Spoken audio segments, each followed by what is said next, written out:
Trump said he will immediately impose tariffs of 25% on Canada and Mexico for products that they import into the United States and 10% on China. That's going to affect things like the price of gasoline because we get a lot of heavy crude oil from Canada, and that's refined into gasoline, supplies a lot of outlets in the Midwest, and that's where a lot of people are screaming the loudest about the cost of everything and inflation. We get automobiles and automobile parts and things of that nature from Mexico. That's going to raise the cost of cars in the United States. And we get a lot of other products from Mexico, including electronics and food also. From China, who Trump says he's going to do a 10% tariff, electronics, television, smartphones, you name it.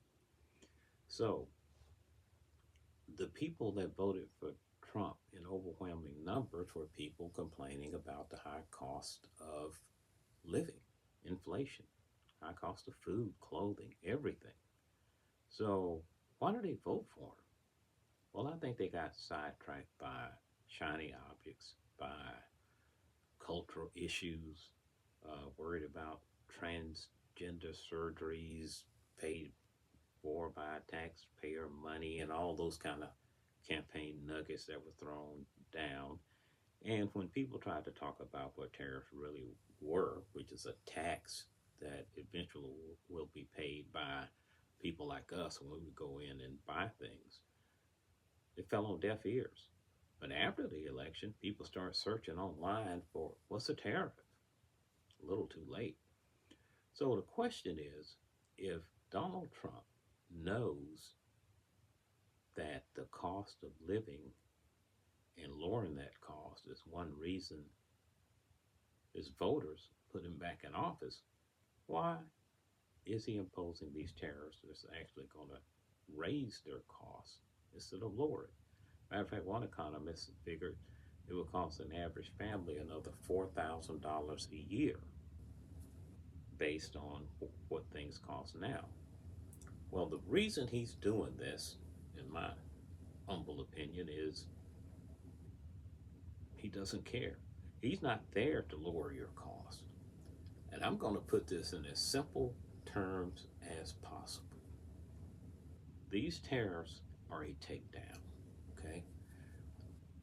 When the importer brings these products to United States shores, they have to write a check to the Treasury of the United States.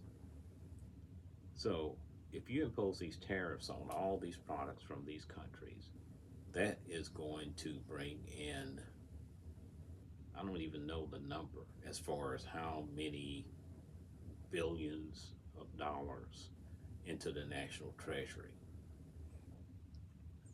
That will inflate the treasury, basically building up the bank account. So if you do that, and then you want to give tax breaks to the wealthy, wow, how convenient. Now I've got this revenue source coming in that wasn't there before, and I can redirect that up to my wealthy benefactors and supporters, and maybe some into, his own pocket at the same time. And it's the biggest takedown in history. All those movies about the big takedown at casinos, Ocean's 11 and all that kind of stuff, that's small change. What Trump would manage to do with these tariffs is basically, to use a crude term, pimp out 330 million residents of the United States, because you won't be able to escape these tariffs. You pay for it when you walk into a store. You pay for it when you're pumping gas. You pay for it when you go to a restaurant. It's going to be something hard to describe, like being in the embrace or the constriction of a boa constrictor, just tightening and tightening, because you can't just go and flip a switch and raise your income. But these prices are going to go up because the companies are not going to eat it. Matter of fact, they may start raising the prices before the tariffs hit because they'll be planning for replenishing those products that they get from those countries. Now, some of you may scoff at this, but if you look at it from a detached perspective, it is a very sociopathic way of using your presidential powers if you are looking to enrich those around you and maybe find a way to enrich yourself. Um, I really don't know what to tell you. You know, you should have been doing some research, thinking about what this really is. It's a takedown.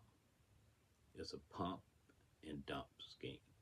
Pump up the treasury, put more hardship on squeezed citizens of the United States so that you can redirect those funds upward to the 1% and to the wealthiest people in this nation. There it is. I mean, I hate to be that blunt,